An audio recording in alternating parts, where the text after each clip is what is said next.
ছোট আমলও কিয়ামতের দিন বিপুল সওয়াবে পরিণত হবে।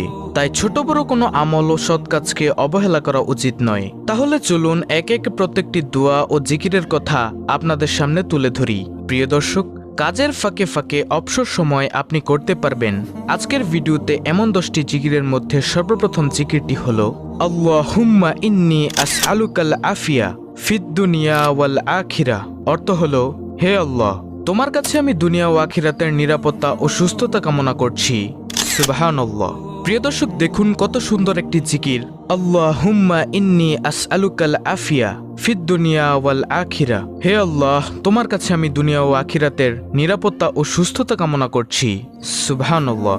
অর্থাৎ আপনি যদি খালেস অন্তরে শিরক মুক্ত থেকে, গুনাহ মুক্ত থেকে প্রতিনিয়ত এই জিকিরটি করেন, তাহলে আল্লাহ তাআলা আপনাকে দুনিয়া ও আখিরাতের নিরাপত্তা দান করবেন এবং আল্লাহ রাব্বুল আলামিন আপনাকে সুস্থতা দান করবেন।